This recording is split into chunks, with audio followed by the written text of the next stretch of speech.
Bien, أعوذ بالله من الشيطان الرجيم بسم الله الرحمن الرحيم الصلاة والسلام على أشرف المرسلين سيدنا محمد وعلى آله وصحبه وسلم تسليما كثيرا. Chers sœurs, chers frères, assalamu alaikum wa rahmatullahi ta'ala wa barakatuh.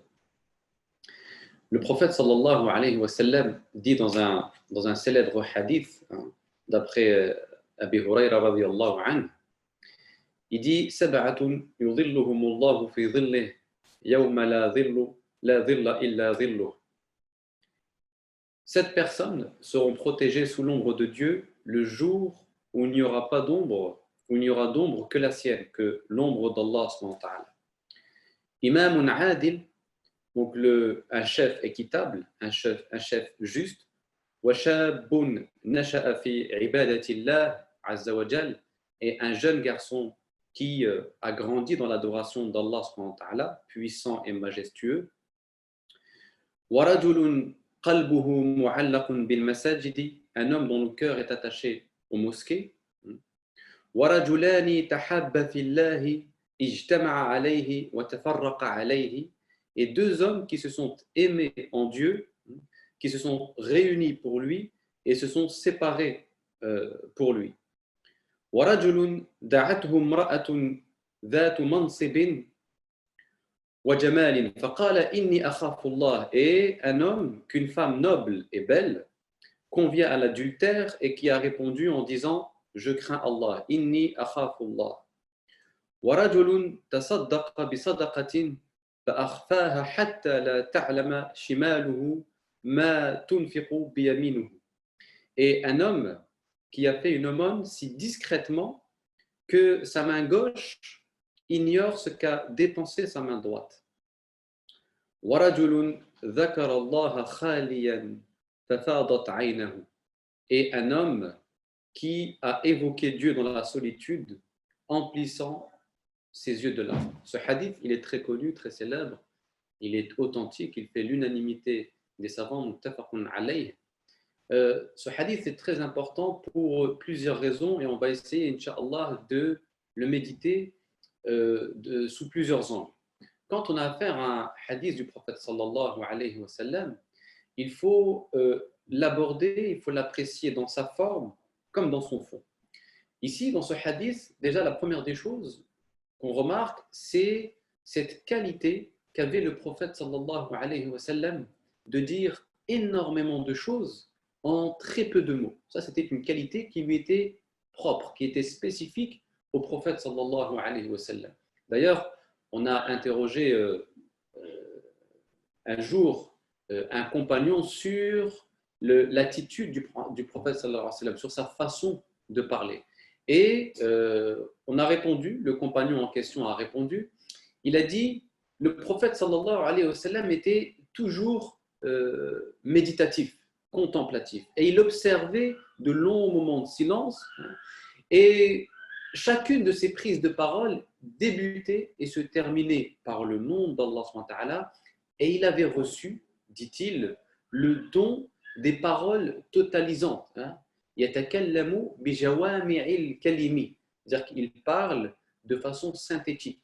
Il avait cette capacité d'aller à l'essentiel. Et ce hadith-là, la forme de ce hadith, l'énonciation de ce hadith du prophète sallam montre, témoigne de cette qualité prophétique qui avait cette capacité de dire énormément de choses en peu de mots. Et ça, c'est très important de le souligner parce que le prophète sallallahu alayhi wa sallam, qui était celui qui était appelé ou digne, qui était digne de transmettre le verbe d'Allah, de transmettre la parole d'Allah, eh bien, observer la plupart du temps de longs moments de silence. Donc, ce n'était pas quelqu'un de très bavard, ce n'était pas quelqu'un qui passait son temps à prêcher et à prendre la parole comme ceci. Non, c'était quelqu'un qui était au contraire réputé pour observer de très longs moments de silence. Et il ne parlait que quand cela était nécessaire. C'est-à-dire qu'en réalité, il a éduqué la communauté musulmane davantage avec son silence qu'avec ses paroles. Aïcha radiyallahu anha nous disait que le prophète sallallahu alayhi wa sallam, quand il parlait, eh bien, ses mots pouvaient être comptés sur les doigts de la main. Il parlait très très peu. Mais ce qu'il disait était riche d'enseignements, était plein de sagesse. Ça, c'est la première des choses qu'il faut mettre en évidence sur le hadith du prophète sallallahu alayhi wa sallam. La deuxième des choses, c'est que ce hadith du prophète sallallahu alayhi wa sallam nous parle de ce qui relève de l'ghaib, de l'invisible. Et l'invisible, al-ghaib, c'est quelque chose de très large. D'ailleurs, ce qui caractérise le croyant, ce qui définit essentiellement, fondamentalement le croyant, c'est sa croyance en l'invisible, al-ghaib. Allah dit dans Surat al-Baqarah, comme vous le savez, Bismillah ar-Rahman ar-Rahim, Alif Lam Mim, ذلك الكتاب لا ريب فيه هدى للمتقين الذين يؤمنون بالغيب. Allah dit, Alif Lam Mim, voici le livre au sujet duquel il n'y a point de doute.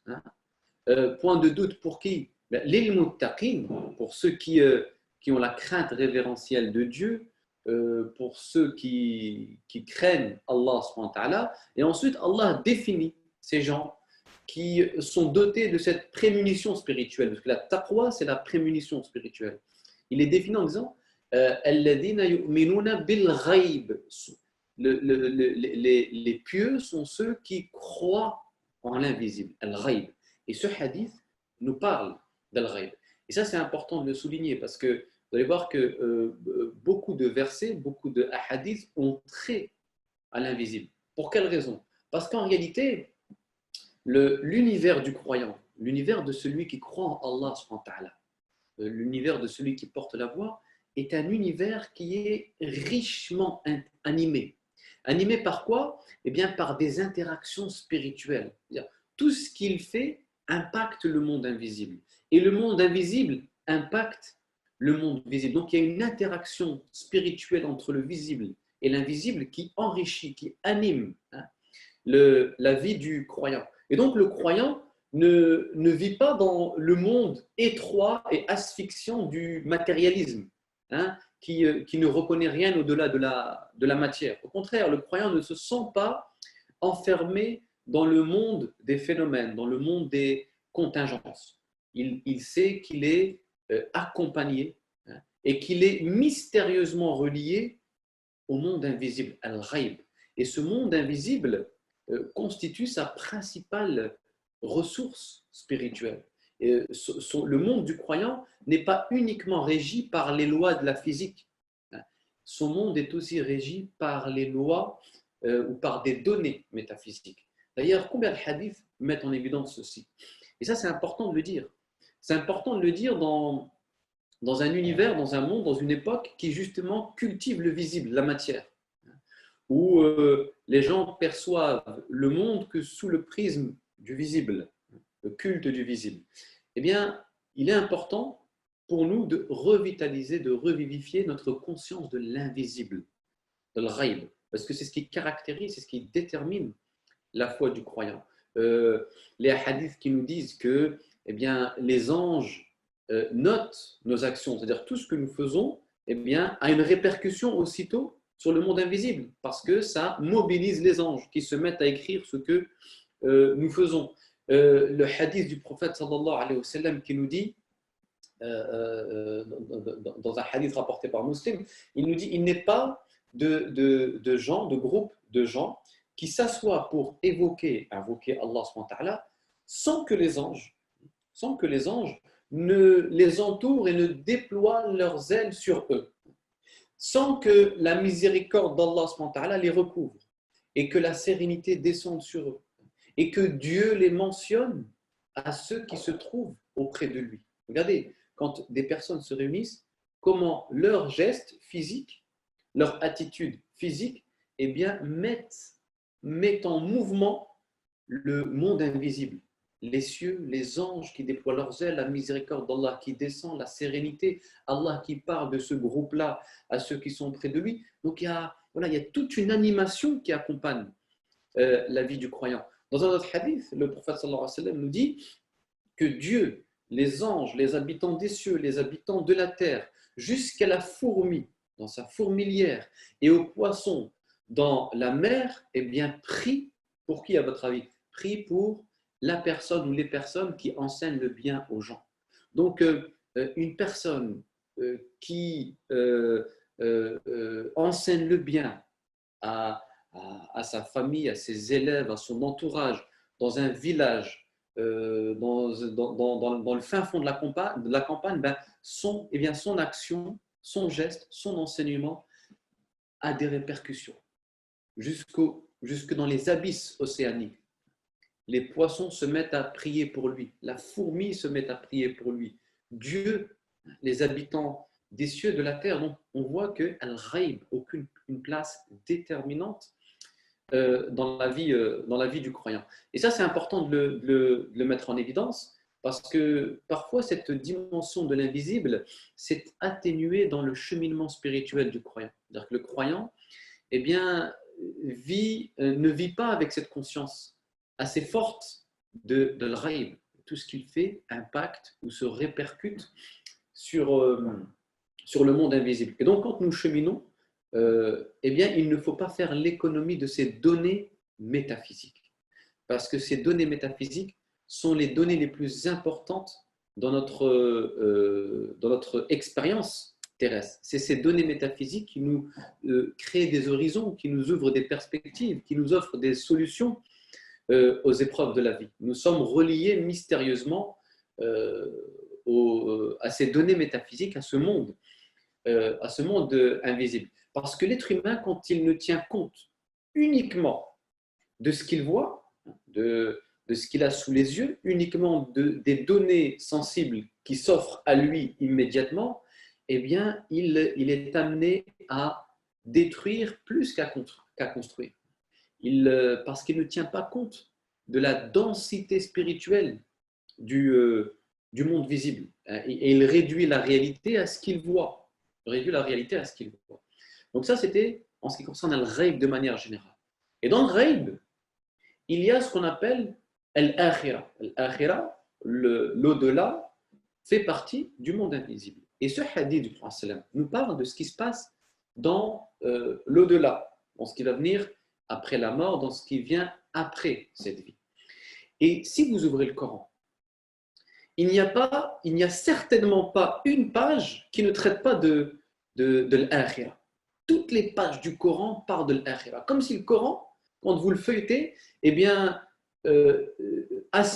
tient à maintenir votre conscience dans l'akhira pour éviter que nous ne soyons absorbés par la dunya, par la vie de ce bas monde.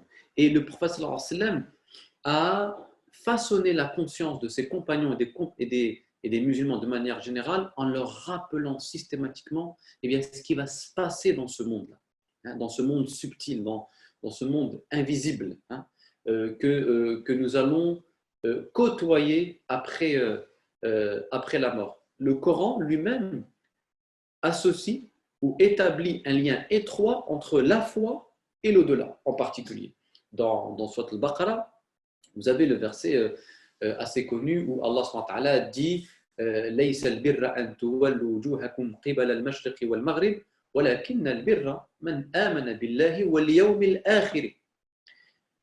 Allah, qu'est-ce qu'il dit ici? Il dit ليس البر, c'est-à-dire que ici c'est البر يعني la vertu foncière, la piété, ne consiste pas à tourner votre face vers le levant ou vers le couchant. Non.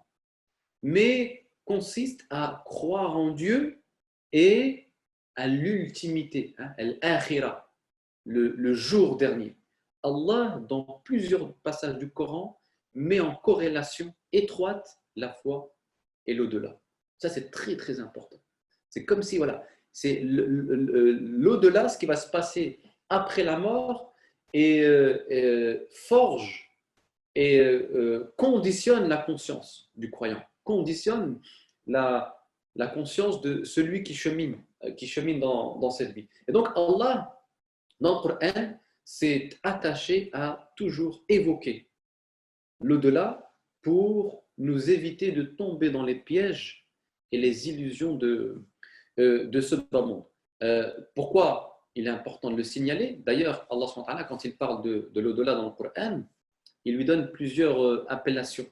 Il peut l'appeler al-qiyama, la résurrection, as-sa'a, l'heure, al-akhira, donc la vie dernière, yawmuddin, le jour du jugement, yawmul hisab, le jour des comptes. Donc, toutes ces appellations désignent l'au-delà. Et ça, c'est important de le signaler. Donc, Allah subhanahu wa ta'ala insiste en permanence sur le jour J pour enraciner dans la conscience du croyant, justement, cette piété, hein, et influer son comportement, parce que la conscience de l'au-delà influe et impacte le comportement. Quand on sait qu'il y a une vie après la mort, quand on sait qu'on va rendre des comptes, quand on sait qu'il y a toute une aventure qu'on va devoir mener dans l'au-delà, eh bien, on régule notre comportement, on régule notre façon d'agir en ce bas monde, et surtout, cette conscience de la vie après la mort, eh bien, nous permet de nous détourner de la dunya. La dunya, parce que elle constitue c'est une véritable productrice de chimères et d'illusions. Et ça, pourquoi c'est important de le rappeler? Parce qu'aujourd'hui, on vit une époque où l'homme moderne a des prétentions scientifiques, notamment dans ce qu'on appelle aujourd'hui le transhumanisme, l'idéologie du transhumanisme. Le transhumanisme a pour projet de rendre l'homme plus performant et surtout de trouver, écoutez bien, un remède à la mort. C'est-à-dire que quand on ne croit pas à l'au-delà, au jour du jugement dernier, eh bien on s'accroche. On s'accroche à cette vie, on s'accroche à cette dunya, à ces illusions. Et l'homme moderne aujourd'hui croit pouvoir à un moment donné maîtriser la nature et trouver un remède à la mort. C'est ça, quand Descartes dit au XVIIe siècle, l'homme doit se rendre maître et possesseur de la nature. Donc ça, c'est une prétention intellectuelle, c'est une prétention scientifique. C'est-à-dire que le savoir devient un moyen de dominer et de maîtriser la nature pour s'accrocher, pour s'enraciner dans la dunya, dans cette vie terrestre. Et c'est ça, c'est ce qui définit aujourd'hui, c'est la liberté dans la conception moderne, la liberté qui est l'expression débridée de nos désirs, que nos désirs ne rencontrent aucune contrainte, pas même celle que nous impose la nature. Exemple, dans cette course folle, dans cette logique destructrice de la liberté, eh bien, l'être humain, à un moment donné, s'est rendu compte qu'il y avait une chose qui échappait à sa volonté, qui échappait à sa liberté, sa sexualité. C'est-à-dire qu'il n'était pas libre de choisir sa sexualité. C'était la nature qui lui, entre guillemets, la nature qui lui imposait sa sexualité. Et donc là, on va essayer de trouver un remède pour abolir cette contrainte ou cette limite de la nature. Et on va dire, par exemple, une célèbre formule de Jean-Paul Sartre, l'existence précède l'essence. Ça veut dire quoi? C'est-à-dire qu'en réalité, dans cette logique, dans cette conception de la liberté, j'existe d'abord et je définis ensuite mon essence. L'existence précède l'essence. C'est-à-dire je définis ma nature, ma sexualité. On ne naît pas femme, on ne naît pas homme, on le devient, on choisit de l'être. Et la science va nous donner les moyens de pouvoir choisir notre sexualité. Sauf que peut-être on est parvenu à trouver un remède à cette contrainte de la nature. Je dis peut-être parce que ça relève encore une fois d'une prétention scientifique moderne. Maintenant qu'on a cru pouvoir surmonter cette limite, eh bien, il nous reste encore une autre limite de la nature à surmonter, à abolir, c'est la mort. Et aujourd'hui, eh bien, le projet du transhumanisme vise à trouver un remède à la mort parce que, voilà, comme on ne croit pas en l'au-delà et qu'on ne veut pas perdre nos acquis de l'ici-bas, eh bien, il faut tout faire pour s'enraciner, pour vivre, entre guillemets, paradoxalement, éternellement ici-bas. Et donc, le croyant sait qu'il n'a pas à s'enraciner, il n'a pas à s'inquiéter, puisque la mort ne met pas un terme définitif à sa vie. La mort est une porte, et la porte d'entrée dans la demeure ultime. C'est la porte d'accès, c'est celle qui donne accès à la demeure ultime. La mort, c'est un long sommeil comme le sommeil est une courte mort.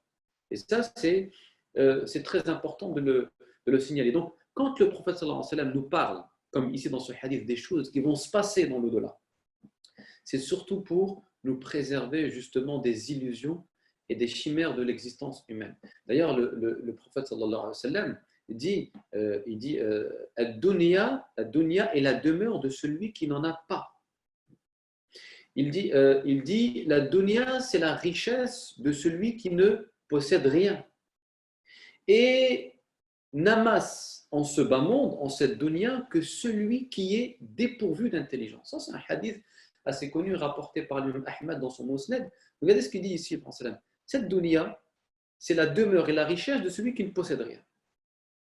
Et plus encore, ce qu'il dit, il dit ce sont ceux qui manquent d'intelligence qui amassent dans cette vie, qui sont là à courir après l'argent, après le pouvoir, après les choses de la vie. Regardez comment ici Allah, le prophète définit l'intelligence non pas comme capacité à emmagasiner du savoir. Non, l'intelligence ici, dans le hadith du prophète, est synonyme de discernement. C'est-à-dire, c'est des gens, ils ne discernent pas le réel de l'illusoire, l'apparent du caché, le vrai du faux. Et donc, comme ils n'ont pas ce sens du discernement, cette perspicacité spirituelle, cette perspicacité intellectuelle, eh bien, ils sont là à amasser en se bas monde. Donc, ça, c'est un des enseignements du prophète sallallahu alayhi wa sallam. Il dit aussi dans un autre hadith rapporté par lui-même, Tirmidhi, qui dit que c'est un hadith Hassan, il dit celui qui aime cette vie souffrira dans l'autre vie. Et celui qui aime l'autre vie souffrira en ce bas monde. Et là, le prophète, qu'est-ce qu'il fait? Voilà, en fait, il oppose les deux mondes, il oppose les deux mondes et nous incite même dans ce hadith, à la fin du hadith, il nous dit faites le choix de ce qui dure, de ce qui perdure, plutôt que de ce qui est évanescent, de ce qui est éphémère. Donc ici, il s'agit de deux sentiments, deux amours incompatibles. L'amour de ce bas monde n'est pas compatible avec l'amour de l'au-delà. Ce sont deux amours qui sont incompatibles. Mais ça, l'islam, le prophète, le Coran, en réalité, celui qui porte une attention particulière à ce sujet verra qu'il n'est jamais question d'opposer l'au-delà à la dunya, l'ici-bas à l'akhira. Il ne les oppose pas. Ce qu'il dit, c'est de vivre la dunya, tout simplement, de la vivre, mais toujours en ayant la conscience de son caractère éphémère. Il faut vivre dans l'ici-bas en ayant comme repère l'au-delà, l'akhira. C'est ça ce qui est demandé aux musulmans. Il n'est pas demandé de nier cette vie. L'islam n'invite pas la négation de ce bas monde. Il invite la conscience du croyant à apprécier cette vie, à l'apprécier avec la conscience de l'au-delà. Tout simplement pour la relativiser. C'est-à-dire que si nous étions amenés à faire un choix, eh bien, il faut préférer la vie après la mort plutôt que cette vie qui est éphémère et qui est passagère. Dans la vie du prophète sallallahu alayhi wa sallam, juste pour vous donner un exemple de ce choix, nous avons, lors de la bataille de Hunayn, le prophète sallallahu alayhi wa sallam, au terme de cette bataille, donc, il avait gagné un butin considérable. Et il s'est mis à distribuer ce butin en favorisant, en apparence, les musulmans Quraysh fraîchement convertis. Parce qu'il y avait une conversion en masse de Quraysh à l'islam. Et donc, au terme de la bataille, il leur a donné quasiment l'intégralité, la totalité du butin. Et ça a déplu aux musulmans de Médine, les Médinois, les Ansar. Et ils l'ont fait savoir au prophète sallallahu alayhi wa sallam. Et là, le prophète, quand il a appris ceci, quand il a vu que les Ansar étaient étaient tristes, en fait, étaient désolés de voir que le prophète, dans le partage du butin, a favorisé les Quraysh. Eh bien, il les a réunis. Et il leur dit alors, qu'est-ce qui vous rend si triste? Qu'est-ce qui vous irrite dans la situation? Et là, les Ansar lui disent, ya Rasulallah, on a l'impression que c'est tout, que tu as retrouvé les tiens.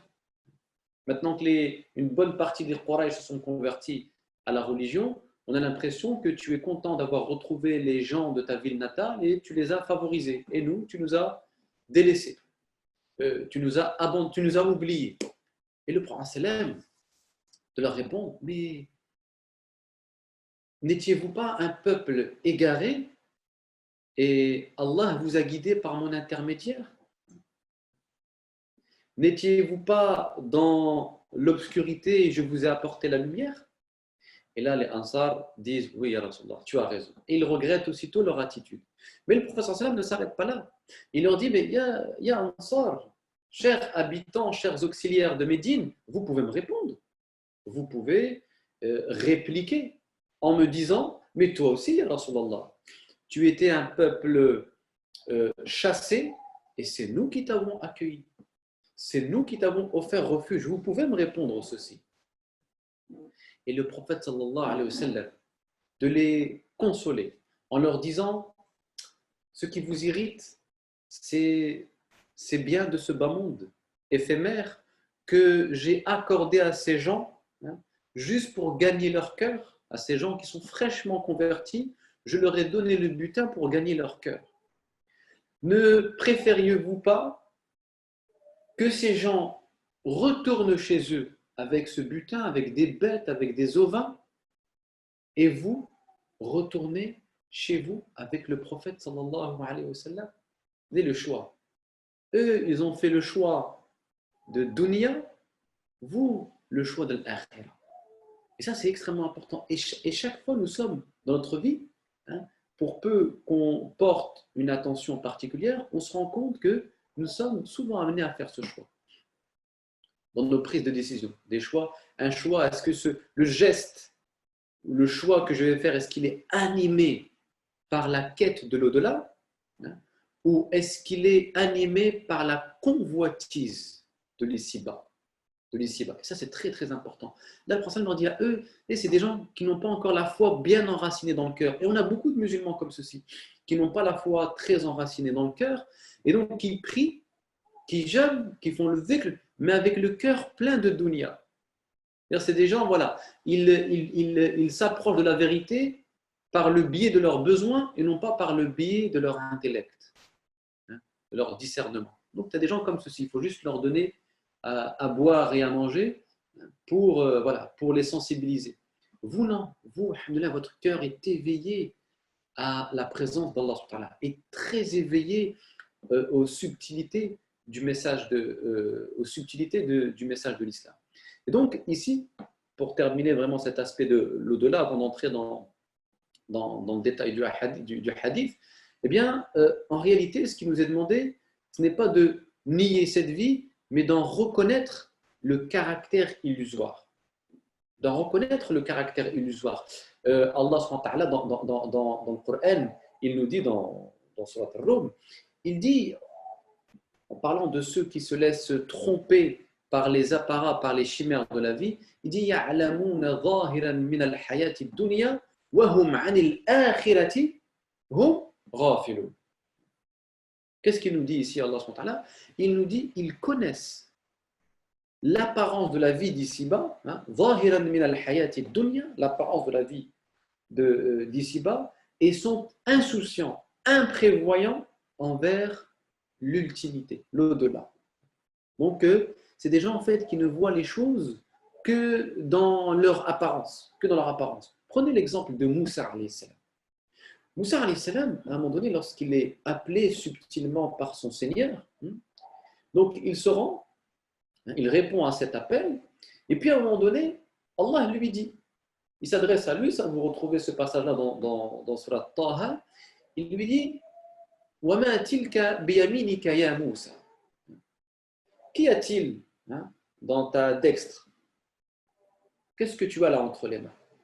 Il dit, Moussa alayhi salam répond, c'est juste un bâton, c'est mon bâton sur lequel je m'appuie, avec lequel j'abats les feuillages pour mes moutons et qui qui pour moi a d'autres avantages.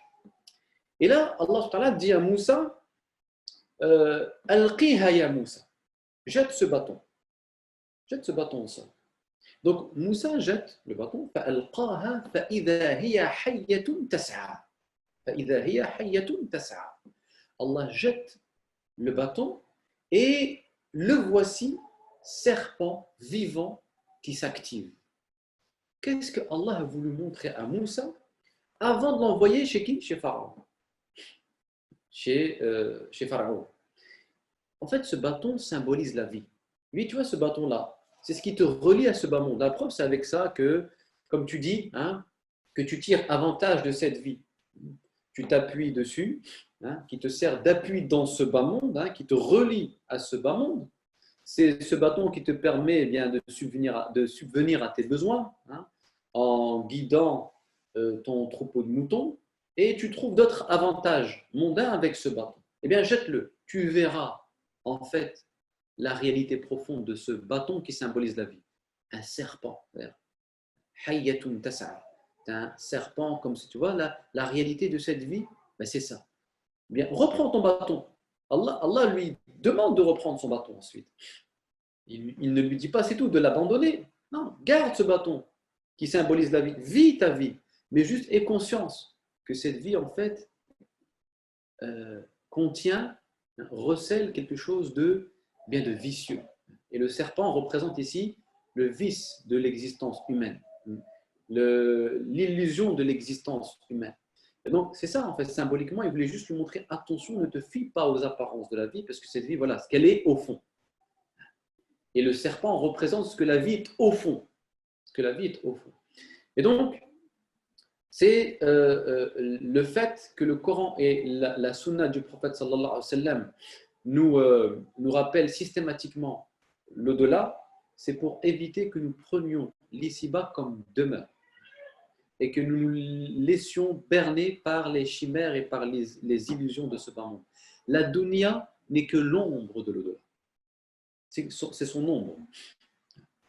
Vous savez, celui qui court après la vie, c'est comme l'enfant, vous voyez, l'enfant qui court et qui cherche à attraper l'ombre d'un oiseau qui vole ou qui plane au-dessus de lui. C'est la même chose. C'est exactement la même chose. Donc, il faut vivre en ayant l'akhira comme repère. Alors, ce hadith, pour en revenir à ce hadith du prophète sallallahu alayhi wa sallam, il nous parle d'un moment qui est un moment grave, un moment solennel. C'est le moment du rassemblement. Allah parle du rassemblement dans le Coran. Dans Surat Maryam, Allah subhanahu wa ta'ala, dans un verset, il dit Yawma nahshurul muttaqina illa ar-Rahmani wafda. Allah, qu'est-ce qu'il dit? Il dit le jour où nous rassemblerons en groupe ou en cortège auprès du tout miséricordieux ceux qui prennent garde. وَنَسُوقُ الْمُجْرِمِينَ إِلَى جَهَنَّمَ وِرْدًا. Et nous pousserons les coupables vers le feu, hein, comme des bêtes à l'abreuvoir. Donc, يَوْمَ نَحْشُرُ الْمُتَّقِينَ يَوْمَ نَحْشُرُ. Ici, c'est le rassemblement, le jour où nous allons rassembler. C'est un moment grave, un moment solennel. Et Aïcha radiyallahu anha dit, dans un hadith rapporté par les mêmes musulmans, elle dit, j'ai entendu le prophète sallallahu alayhi wa sallam dire, les gens seront rassemblés ce jour-là, le jour de la résurrection, au moment du rassemblement, eh bien, ils seront nus et incirconcis. Et là, Aïcha demande au prophète sallallahu alayhi wa sallam, ya Rasulallah, on se regardera les uns les autres, on sera voilà, dans cette nudité, il n'y aura pas de pudeur, on va se regarder les uns les autres. Et là, le prophète sallallahu alayhi wa sallam de répondre, Ya Aïcha, la situation sera telle que personne ne regardera personne, parce que chacun sera préoccupé par son propre sort.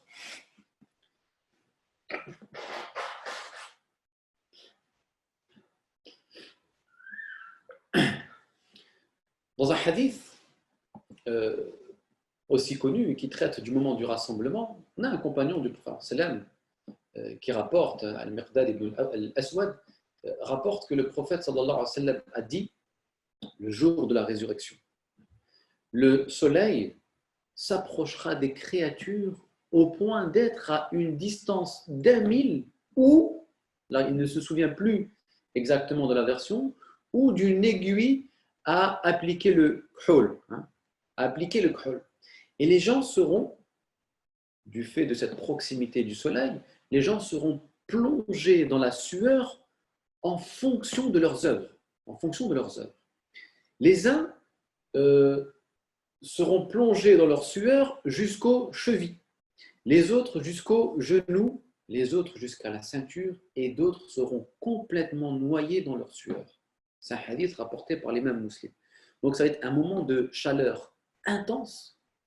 Donc les gens vont être comme ceci, effrayés dans le stress, la sueur qui coule sur leur corps, au point que certains d'entre nous vont baigner, vont se noyer dans cette sueur. Eh bien, à ce moment précis, dans cette chaleur intense, effrayante, 7 catégories de personnes seront protégées sous l'ombre d'Allah. Voilà le sens du hadith. En fait, ce hadith nous montre qu'à ce moment du rassemblement, je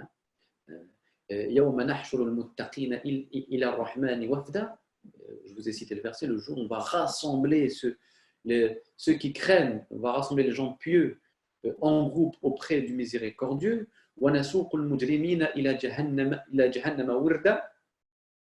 et que nous allons pousser les coupables vers le feu de l'enfer comme des bêtes à l'abreuvoir. Eh bien, ce moment-là, le jour du rassemblement, eh bien, 7 catégories de personnes, ce n'est pas 7 personnes, 7 catégories de personnes seront sous l'ombre d'Allah subhanahu wa ta'ala. Et Allah, le prophète va nous décrire ces 7 catégories de personnes, et nous allons nous arrêter sur, Inch'Allah, sur ces 7 catégories de personnes. Le prophète donc nous dit, 7 personnes seront protégées sous l'ombre de Dieu le jour où il n'y aura d'ombre que la sienne. Il n'y aura pas d'autre ombre que l'ombre d'Allah subhanahu wa ta'ala. Première catégorie de personnes, le prophète nous dit Imamun adil, un chef juste, un chef équitable.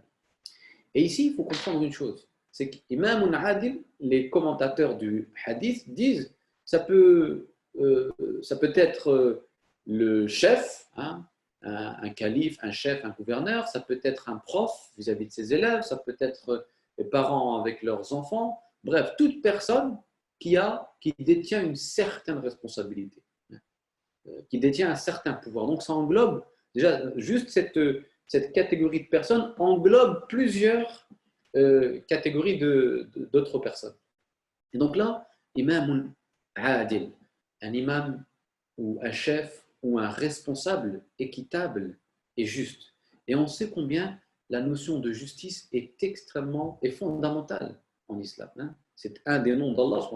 Allah est juste et il appelle le croyant à être sur terre la manifestation ou le reflet de sa justice. Et le Coran regorge d'exemples en matière de justice et d'injustice. En matière de justice et d'injustice. Et ici, en fait, cette catégorie de personnes est soumise à la tentation du pouvoir. Ici, on est face à la tentation du pouvoir. Comment une personne qui a le pouvoir, eh bien, comment elle va user de ce pouvoir-là? Allah nous donne des exemples. Dans le Coran, on a l'exemple de Sulayman, alayhi salam. Allah a donné le pouvoir, il a donné un pouvoir extraordinaire à Sulayman. Et qu'a-t-il fait de ce pouvoir? Eh bien, il a utilisé ce pouvoir pour appliquer la justice d'Allah. La preuve, c'est quand il envoie un message à la reine de Saba, Bilqis, il lui envoie un message pour se soumettre à l'unicité d'Allah. Que fait la reine de Saba? Eh bien, elle le met à l'épreuve, elle met à l'épreuve son intention, et elle lui envoie des présents, des cadeaux, pour voir si Sulayman va accepter ces cadeaux. Et Sulayman, alayhi salam, quand il reçoit ces cadeaux, eh bien, il les renvoie à la reine. Il dit, mais ce que Allah m'a donné est bien mieux que ce que tu m'offres. Et il lui renvoie ces cadeaux. Il dit, je ne t'appelle pas pour ça. Je ne t'appelle pas parce que je suis intéressé par les choses de ce bas monde. Et donc là, Bilqis, en voyant, en notant l'attitude de Sulayman, la réaction de Sulayman, comprend qu'elle a affaire à quelqu'un d'intègre, quelqu'un de juste. Donc regardez ici, Sulayman alayhi salam, Allah lui donne le pouvoir, qu'est-ce qu'il fait? Eh bien, il ne l'utilise pas pour servir ses propres intérêts, pour asseoir son ego, pour asseoir son autorité, pour dominer. Non, au contraire, il l'utilise pour appliquer la justice d'Allah, à tel point qu'il a sacrifié ses cadeaux, il a sacrifié ses présents. Et en contraste, nous avons dans le Coran l'histoire de Pharaon. Pharaon, Allah lui a donné le pouvoir, au lieu de l'employer pour manifester la justice divine sur terre, qu'est-ce qu'il a fait? Eh bien, il en a abusé. Il a abusé de son pouvoir en dominant, en massacrant, en torturant son peuple, en torturant une partie de son peuple, en exerçant un pouvoir dictatorial, tyrannique. Donc, on a deux exemples. Et c'est pourquoi Allah, ici, le prophète nous dit, les gens auxquels Allah a donné un pouvoir et qui l'ont utilisé pour appliquer la justice d'Allah seront sous l'ombre d'Allah. Ça veut dire que ce pouvoir, ils ne l'ont pas instrumentalisé à des fins personnelles, à des fins matérielles. Ça, c'est très très important. Omar ibn Khattab, quand on parle de justice, l'un des exemples qui nous vient tout de suite en tête, c'est l'exemple de Omar ibn Khattab, qui avait en aversion l'injustice. On raconte qu'un jour, et vous connaissez certainement toutes les anecdotes qui illustrent la justice de Omar ibn Khattab, radiallahu anhu, on raconte qu'un jour, un homme est venu le voir pour formuler une plainte, et Omar ibn Khattab lui met un petit coup sur la tête, un coup de bâton sur la tête, et lui dit, vous sollicitez le calife quand il est occupé et vous le laissez quand il est disponible. Et là, le plaignant retourne sur ses pas, attristé, pas mécontent de la réaction de Omar ibn Khattab. Et Omar ibn Khattab se reprend aussitôt et il rappelle le plaignant, il lui donne le bâton et lui dit, tiens, remets-moi le coup que je t'ai adressé, rends-moi l'appareil. Mais le plaignant a refusé et a dit, je laisse le soin à Allah de faire justice. Et Omar ibn Khattab va se diriger vers la mosquée pour prier et demander pardon à Allah pour ce geste qu'il a fait, qui paraît anodin, un petit coup de bâton sur la tête, qui paraît anodin, mais pour lui, c'était une forme d'injustice de sa part. Et il avait en aversion de l'injustice. Regardez, Allah a donné le pouvoir à Omar ibn Khattab, Amir al-Mu'minin, le calife, le prince des croyants. Et regardez, c'est que ce pouvoir, il l'a utilisé pour faire justice, pour établir la justice. D'ailleurs, lui-même, quand il donnait le pouvoir à des gouverneurs et qu'il voyait que ses propres gouverneurs utilisaient ce pouvoir ou instrumentalisaient le pouvoir à des fins personnelles pour bâtir des maisons luxueuses, eh bien, il les rappelait aussitôt à l'ordre. Il apprend un jour qu'un de ses gouverneurs s'est construit une belle maison. Comme il avait un certain pouvoir, il s'est permis de se construire une maison luxueuse. Et apprenant cela, il va envoyer un de ses émissaires en lui disant, quand tu arrives chez lui, tu commences par brûler la porte de sa maison. Et ensuite, tu me l'amènes. Quand on lui a amené son gouverneur, un gouverneur qu'il avait nommé dans une région, dans une région musulmane, il l'amène et il va le laisser patienter pendant 3 jours pour bien atténuer, pour bien dégonfler son ego. Il le laisse pendant 3 jours, entre guillemets en salle d'attente. Et il ne l'accueille que le 4e jour. Où ça? Il l'accueille dans un endroit où on gardait toutes les bêtes, tous les animaux destinés à l'aumône. Omar al-Khattab l'accueille dans cet endroit. Encore une fois, toujours pour éduquer son ego et pour qu'il prenne conscience de son excès ou de sa démesure. Et ensuite, il lui dit, retire tes vêtements et enfile cette tenue de berger et va t'occuper de ces bêtes.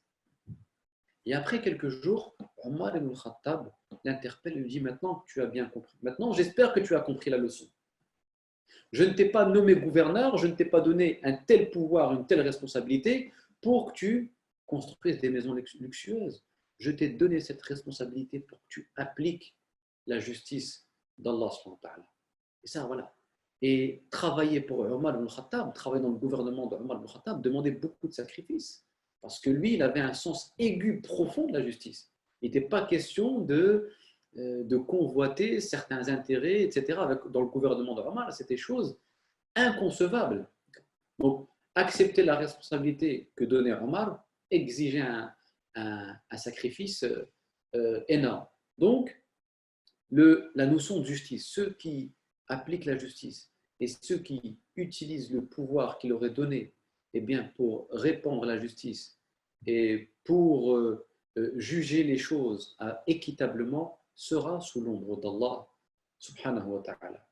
Deuxième catégorie de personnes, nous dit le prophète sallallahu alayhi wa sallam, un homme jeune qui a grandi dans l'adoration d'Allah subhanahu wa ta'ala. Un homme jeune qui a grandi dans l'adoration d'Allah subhanahu wa ta'ala. Alors, pourquoi parler de cette catégorie de personnes? Parce que la jeunesse, comme on le sait, la jeunesse, c'est le moment de la vie humaine où nous sommes le plus exposés aux tentations. La jeunesse est synonyme d'énergie, de force, de fougue, là, on a envie de faire mille et une choses. Et la plupart du temps, cette force et cette énergie est dépensée eh bien, dans la satisfaction des désirs. Et dépensée sur le mauvais chemin. Et là, le prophète dit, ceux qui à cet âge-là, durant leur jeunesse, eh bien, utilisent cette énergie qu'Allah leur a donnée, utilisent cette force, cette vitalité pour accomplir de bonnes œuvres, pour prier, pour jeûner, pour faire le dhikr, seront sous l'ombre d'Allah. Parce que quand on est jeune, en général, on est plus exposé aux tentations, on est plus attiré par les choses de la vie, et donc on dépense toute l'énergie qu'Allah nous a donnée. Cette énergie, c'est un rizq. On ne sait pas, c'est que l'énergie du jeûne, c'est un rizq, sa force, c'est un rizq. Et ce rizq, qu'est-ce qu'il en fait le jeûne? Eh bien, il le dépense dans les tentations de ce moment.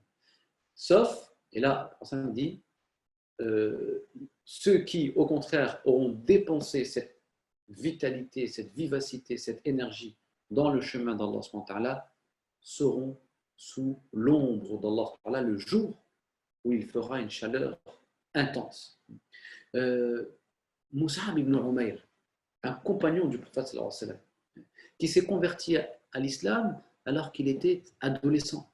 Et Mus'ab ibn Umayr était connu pour être quelqu'un d'extrêmement élégant, charmant. Hein.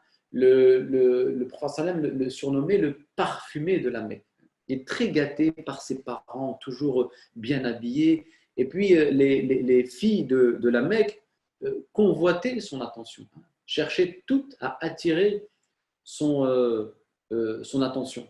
Et donc, voilà, il baignait voilà, dans une vie riche. Hein. Il était élégant, soigné, très belle apparence. Et puis, quand il se convertit à l'islam, vous savez, il apprend à la Mecque que un certain Mohammed appelle les gens à se convertir à l'islam. Donc, curieux, il s'est rendu là où se trouvait à ce moment-là le prophète sallallahu alayhi wa sallam, chez Darul Arqam. Il se rend là-bas et puis il prend place auprès des quelques compagnons, hein, parce qu'on est encore au début de la révélation, des quelques compagnons du prophète sallallahu alayhi wa sallam. Là, il écoute le discours du prophète sallallahu alayhi wa sallam, il écoute la récitation coranique du prophète sallallahu alayhi wa sallam, il est aussitôt touché et son cœur se met à battre. Et là, le prophète sallallahu alayhi wa sallam pose sa main sur la poitrine de Mus'ab ibn Umayr pour l'attendrir, pour l'apaiser. Et à ce moment précis, Mus'ab ibn Umayr décide de se convertir à l'islam. Et depuis ce moment, il va complètement changer de mode de vie. Ce jeune, cet adolescent, va abandonner toutes ces illusions, ce culte de l'apparence, les jouissances de ce bas monde. Il va abandonner tout ceci pour se consacrer à la lumière véritable, à la lumière du message, à la lumière du Coran, la lumière de la parole d'Allah subhanahu wa ta'ala. À tel point qu'un jour, il va se rendre se rendre auprès de certains compagnons et les compagnons vont l'observer avec un air triste. On va avoir un peu de compassion pour lui. Pourquoi? Parce qu'ils l'ont vu vêtu d'une vieille tunique raccommodé. C'est-à-dire ce Mus'ab ibn Umayr qui avait toujours les plus beaux vêtements, les plus beaux parfums. Voilà, Allah, son ascèse, il a décidé d'abandonner les choses de ce bas monde à son âge, à un âge justement où il avait l'attention de toutes les filles, où il avait tout ce qu'il voulait, où il était il avait beaucoup de reconnaissance, de notoriété auprès des gens de la Mecque. D'ailleurs, les Mecquois, quand ils se réunissaient, aimaient avoir ce jeune Mus'ab ibn Umayr avec eux, pour son élégance, pour sa prestance, pour sa beauté, etc., pour le charme qu'il dégageait. Donc, à un âge où voilà, il pouvait jouir de toutes les tentations de ce bas monde, il a fait le choix et de la piété, de la sobriété, du recueillement, de la prière d'Allah, parce qu'il a pris conscience. Il a pris conscience du caractère éphémère de l'existence de ce bas monde. Et c'est pour cela, c'est en raison, c'est en vertu de cela, que le prophète sallallahu alayhi wa sallam va nommer Mus'ab ibn Umayr premier ambassadeur de l'islam quelques années plus tard, en l'envoyant à Médine pour transmettre, pour exposer le message de l'islam. Alors qu'il y avait des gens beaucoup plus âgés que lui. Il y avait Omar, il y avait Uthman, il y avait d'autres personnes. Il a fait le choix de ce jeune garçon. Il dit à Mus'ab ibn Umayr, c'est toi qui vas à la Médine. C'est toi qui vas aller conquérir Médine, qui va ouvrir Médine, qui va la disposer à accueillir le message de l'islam, à accueillir son prophète. Parce que le prophète n'a pas émigré comme ça du jour au lendemain, il a d'abord préparé le terrain. Et qui a préparé le terrain? Mus'ab ibn Umayr. C'est lui qui est parti affronter les deux plus grands chefs des Ansar, des Médinois, Sa'ad ibn Mu'ad et Usayd ibn Hudayr. Ces deux grands chefs. Donc le Mus'ab ibn Umayr va aller affronter ces deux chefs. Et il va parvenir, par sa belle récitation du Coran, à toucher leur cœur, à gagner leur cœur. Donc c'est grâce à Mus'ab ibn Umayr que les musulmans et le prophète ont pu émigrer à Médine, parce qu'il avait préparé le terrain. Donc regardez l'énergie qu'il avait à cet âge, au lieu de la dépenser dans la satisfaction illusoire de ses désirs, il l'a dépensée dans la conquête de la ville de Médine, pour devenir cette ville illuminée par la présence d'Allah, par la présence du prophète sallallahu alayhi wa sallam. L'exemple de Mohammed al-Fatih, cet homme qui a ouvert Constantinople à l'âge de 22 ou 23 ans, un jeune. Donc c'est comme ceci, à cet âge-là, soit on est dominé par nos passions, par nos désirs, soit alors nous avons les capacités de dominer le monde, d'ouvrir le monde, d'exposer le monde à la lumière d'Allah subhanahu wa ta'ala, comme l'a fait Mus'ab ibn Umayr, qui va mourir martyr durant la bataille d'Uhud, parce que le prophète va donner durant la bataille d'Uhud l'étendard à Mus'ab ibn Umayr. C'est lui qui va porter l'étendard durant cette grande bataille. Donc, ce genre de personnes, de cette catégorie de personnes, eh bien, profitera de l'ombre d'Allah subhanahu wa ta'ala. Ensuite, le prophète sallam nous dit un homme dont le cœur est attaché aux mosquées. Un homme dont le cœur est attaché aux mosquées. Ici, il faut bien comprendre qu'il ne s'agit pas d'un attachement au mur de la mosquée, à l'édifice matériel, non. Attaché à la prière en groupe, il faut comprendre. Quelqu'un qui aime aller prier en groupe. Parce que, vous savez, le cœur de l'homme peut s'attacher très facilement aux choses de la vie.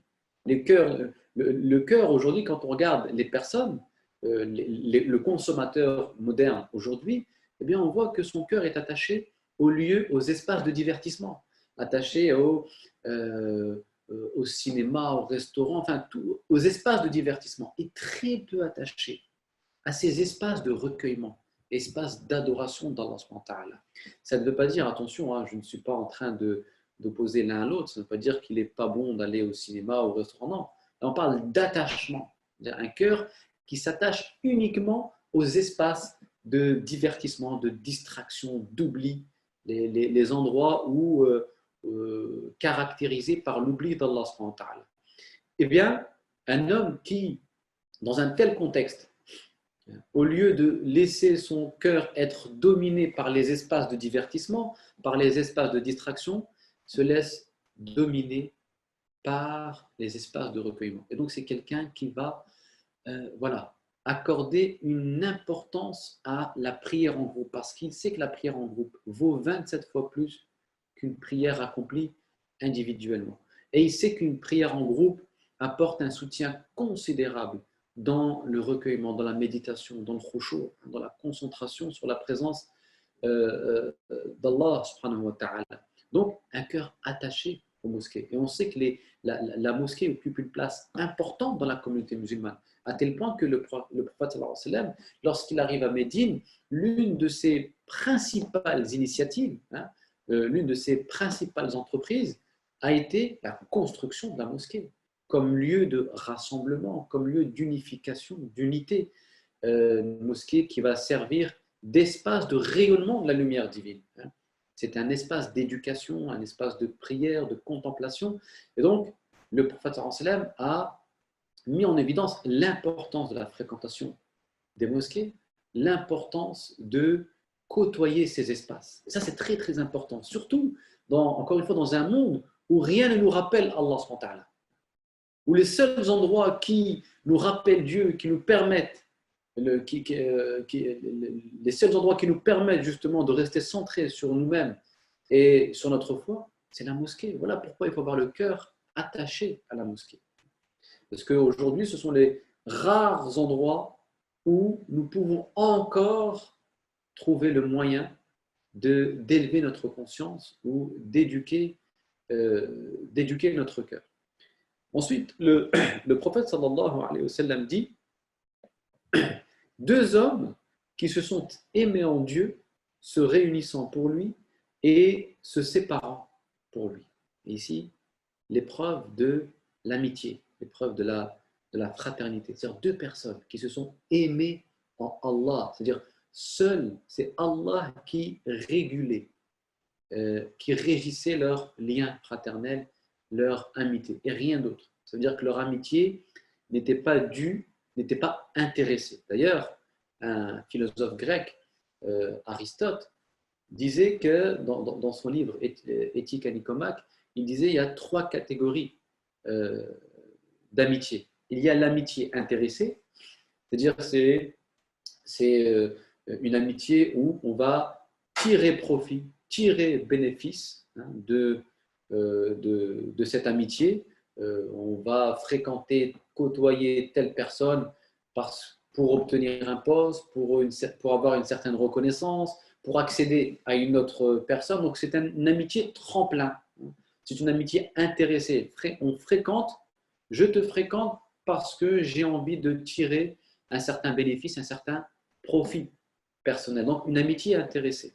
Deuxième catégorie, deuxième type, c'est l'amitié agréable ou l'amitié plaisante. Ça veut dire on ne cherche à travers cette amitié-là que le plaisir. Voilà, je ne cherche qu'à passer un bon moment en présence de telle personne. Je la côtoie parce qu'elle m'apporte du plaisir, parce qu'elle me fait rire, parce que voilà, c'est un moment agréable, ni plus ni moins. Ça veut dire c'est une amitié qui cherche uniquement à gagner du plaisir. Donc, dans un premier temps, on a une amitié utilitariste, ça veut dire on cherche uniquement l'utilité dans cette amitié, et puis on a une amitié qui cherche uniquement le plaisir, deuxième catégorie, et la troisième catégorie, c'est l'amitié pleine, l'amitié parfaite, l'amitié totalement désintéressée, où les personnes se côtoient, se fréquentent, sans que l'un ne soit intéressé, c'est-à-dire ne cherche un intérêt en l'autre. C'est faire preuve d'altruisme. Et c'est une amitié, ici dans ce hadith, qui est régulée uniquement par Allah subhanahu wa ta'ala. Et on a un exemple parfait dans l'amitié qu'il y avait entre le prophète sallallahu alayhi wa sallam et Abu Bakr as-Siddiq radiyallahu anhu. L'amitié profonde qu'il y avait entre eux. Et cette amitié, on la ressent où? Où est-ce qu'elle a réellement vibré, cette amitié entre le prophète et Abu Bakr? C'est dans la grotte au moment de l'émigration. Et durant l'émigration, ils se sont réfugiés dans cette grotte que vous connaissez. Mais avant d'entrer dans la grotte, vous voyez, cette amitié profonde qu'avait Abu Bakr as-Siddiq pour le prophète, sallallahu alayhi wa sallam, son compagnon de route. Et bien avant d'entrer dans la grotte, il s'est assuré que tout était propre, qu'il n'y avait pas de danger potentiel, parce qu'il savait que ce genre de grotte était souvent habité par des scorpions, des serpents. Donc il s'est assuré qu'il n'y avait pas de danger. Il a bouché les quelques trous avec son vêtement qu'il a déchiré pour boucher ces trous. Et ensuite, il a demandé au prophète sallallahu alayhi wa sallam de prendre place dans la grotte. Et puis à un moment donné, ils se sont allongés et Abu Bakr Siddiq aperçoit encore un trou dans la grotte et il bouge ce trou avec son pied. Et à ce moment précis, il se fait piquer par un scorpion, ce qui a engendré une douleur telle qu'une larme a coulé sur son visage. Mais il a contenu sa douleur. Pourquoi il l'a contenu? Parce qu'il ne voulait tout simplement pas réveiller son ami. Il ne voulait pas réveiller le prophète sallallahu alayhi wa sallam. Il a préféré se sacrifier, contenir sa douleur. Et quand le prophète sallam s'est réveillé, s'est aperçu justement du visage et de la douleur d'Abu Bakr as-Siddiq, il lui dit: mais pourquoi tu ne m'as pas réveillé? Pourquoi tu ne m'as pas interpellé? Il lui dit: non, ya Rasulallah, je sacrifierai mes parents pour toi. Ça, c'est une amitié véritable, une amitié sincère, quelqu'un qui est capable de se sacrifier pour l'autre, quelqu'un qui est capable de se dépasser, de s'oublier pour l'autre. Et ça, c'est l'amitié qui n'est possible qu'en Allah. Seul Allah est capable d'instaurer une telle amitié, une telle fraternité entre deux personnes. Et ceux qui ont vécu une telle amitié, une telle fraternité régie, régulée par la présence d'Allah Ta'ala, seront sous son ombre le jour, encore une fois, où la chaleur sera insupportable.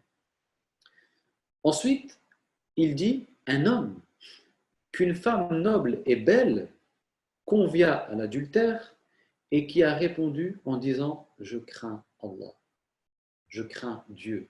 Et ici, c'est l'épreuve c'est la tentation de la chair. Et l'exemple que nous avons et qui nous vient tout de suite en tête, c'est celui de Youssouf alayhi salam. On a l'impression ici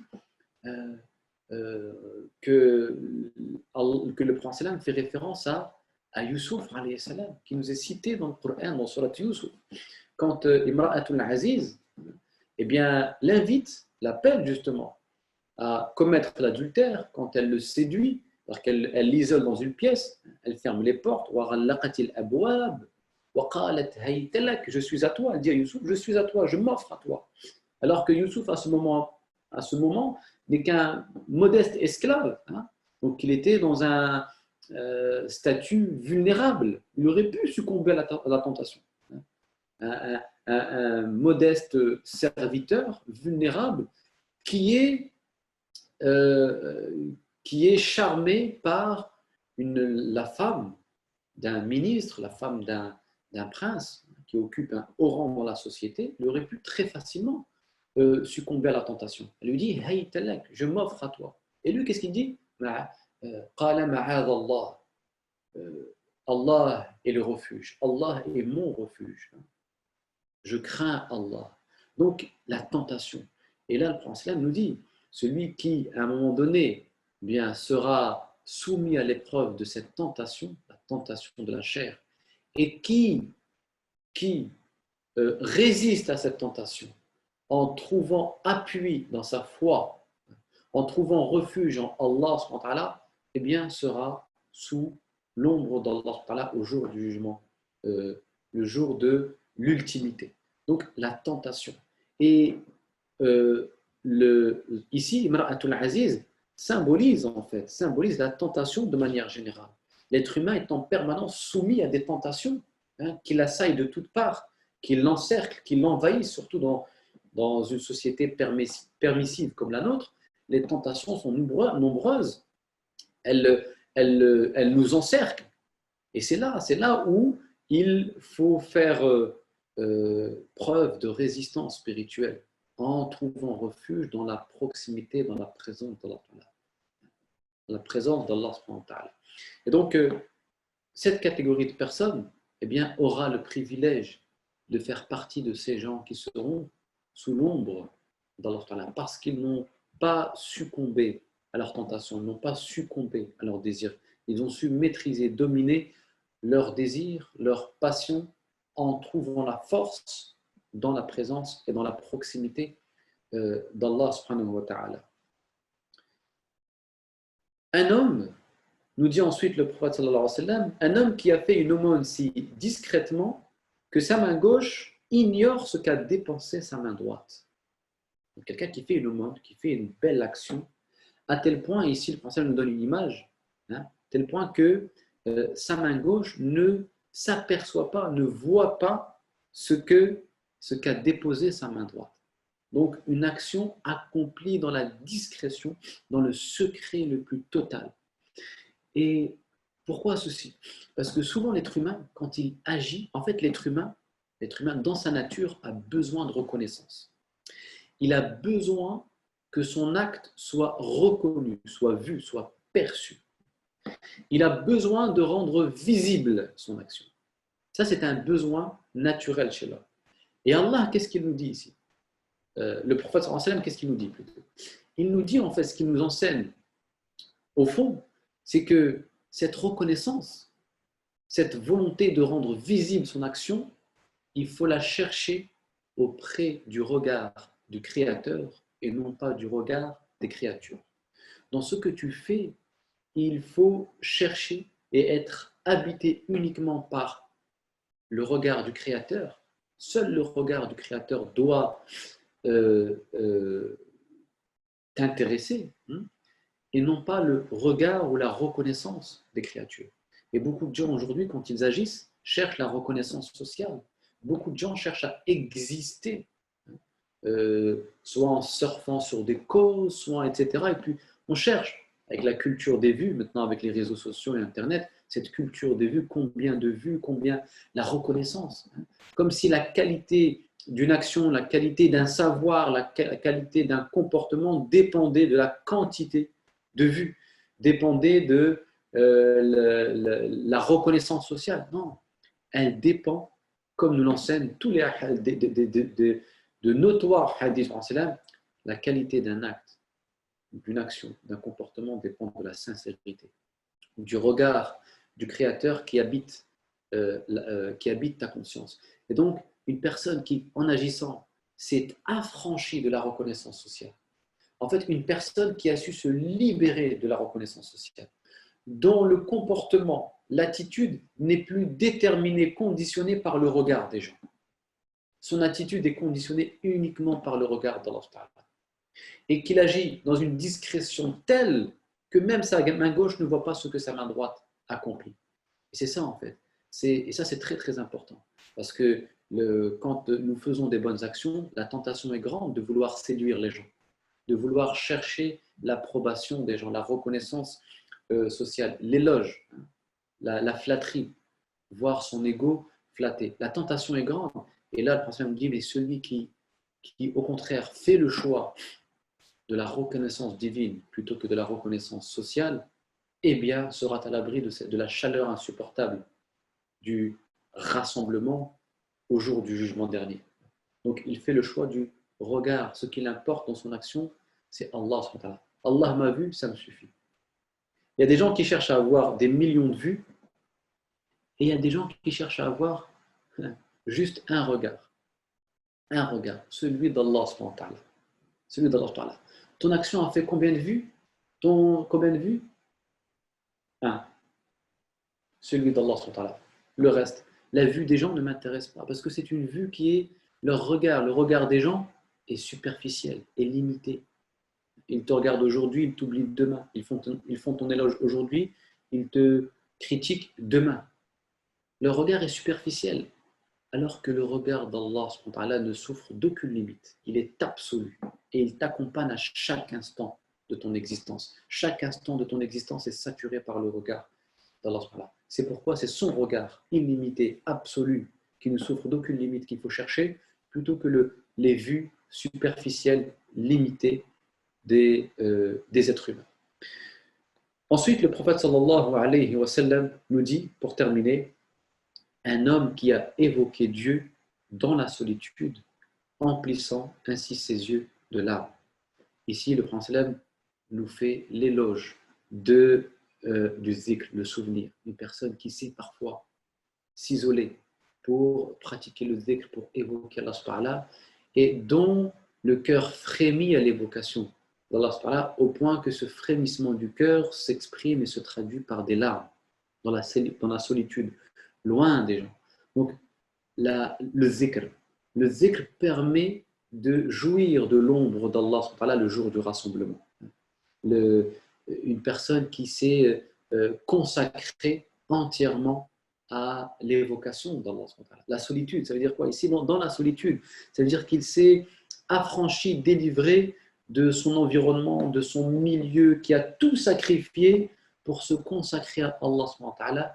Il a vécu un moment d'intimité avec Dieu, il a vécu un moment de proximité avec Allah, une proximité bien, qui a fait couler une larme sur son visage, qui a adouci, qui a apaisé son cœur qui souvent est la proie de toutes les agitations de ce bas monde. Un homme qui parfois fait le choix de s'isoler plutôt que de se conformer à la mode de son temps, plutôt que de faire le choix du conformisme, eh bien il a fait le choix de la solitude, du recueillement intérieur, il a fait le choix de la lumière d'Allah. Il a fait le choix de mettre un voile entre lui et l'environnement perturbateur qui l'entoure pour se consacrer à la méditation, à la contemplation de son Seigneur. Cet homme-là sera digne de jouir de l'ombre d'Allah le jour du rassemblement. Donc voilà les 7 catégories de personnes mentionnées dans ce hadith qui seront sous l'ombre d'Allah le jour où il n'y aura d'ombre que la sienne. Et pour terminer, 2 choses. Ici, on voit qu'en réalité, le prophète a cité 7 catégories de personnes. En fait, l'islam a diversifié les actions pour faciliter l'accès au paradis. Allah nous a donné les moyens de se rapprocher de lui de différentes façons. Il y en a qui parviennent à se rapprocher de lui par le biais de la justice, il y en a par le biais de l'aumône, il y en a par le biais du zikr. En fait, ce hadith veut nous montrer qu'il y a 1001 façons de gagner l'ombre d'Allah. Il y a 1001 façons de se rapprocher d'Allah. Et ça, c'est très très important. C'est une sagesse de Dieu que de diversifier les formes de culte, de les diversifier. Vous imaginez si Dieu avait figé la pratique de l'homme dans un seul culte, dans un seul rite, eh bien l'âme aurait connu l'ennui, la fatigue, la lassitude. Allah a diversifié les formes de culte. Pourquoi? Parce que cette diversification des formes de culte vient répondre justement aux potentialités diverses de l'âme humaine. L'âme humaine a des potentialités, a de multiples potentialités spirituelles. Et donc, c'est pour répondre à ces potentialités spirituelles de l'homme et de l'âme humaine qu'Allah a diversifié les chemins, qu'Allah a diversifié les formes de culte. Pourquoi? Parce que l'être humain, tout dans son quotidien, il est exposé à recevoir toutes sortes d'impressions qui viennent de l'extérieur. Et ces impressions qui viennent de l'extérieur modifient ou impactent son état intérieur.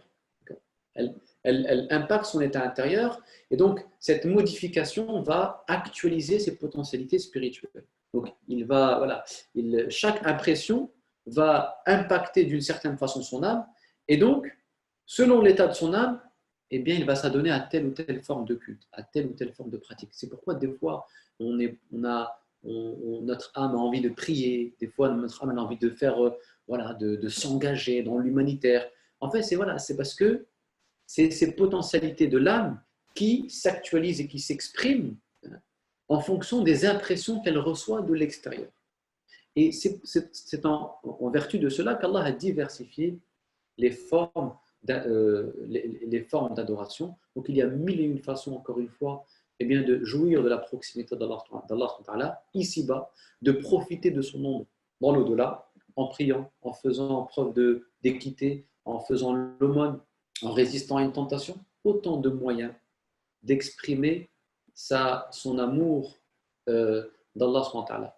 Et dernière des choses, pour terminer, en réalité, on s'aperçoit ici dans ce hadith une chose qui est très très importante. Ces catégories de personnes, quand on regarde, quand on observe plus profondément, on s'aperçoit qu'elles ont toutes fait le choix d'Allah subhanahu wa ta'ala. Confrontées à la tentation du pouvoir, ces personnes-là ont fait le choix d'Allah plutôt que de leur ego. Confrontées à la tentation de l'ostentation, la personne a fait le choix d'Allah plutôt que le regard des gens. Donc en fait, on s'aperçoit que pour chaque catégorie, les personnes désignées ici, ces personnes choisies par Allah subhanahu wa ta'ala, ont fait le choix de Dieu plutôt que le choix de la vie, plutôt que le choix des tentations, plutôt que le choix de leur ego, de l'ostentation, de la reconnaissance. Les tentations dans ce hadith nous montrent que les tentations étaient multiples. Mais le choix pour toutes ces catégories de personnes a toujours été le même. Allah. Ils ont été soumis à des tentations et des épreuves différentes, mais ils ont fait le même choix, le choix d'Allah. Ils ont un point commun. Ces 7 catégories de personnes ont un point commun. Ils ont fait le choix d'Allah. Malgré les diverses et les différentes épreuves auxquelles ils ont été soumis, ils ont eu la même réaction, se tourner vers le ciel, se tourner vers Allah. Et comme ils ont fait le choix d'Allah ici-bas, eh bien Allah dans l'au-delà va les choisir sous son nom.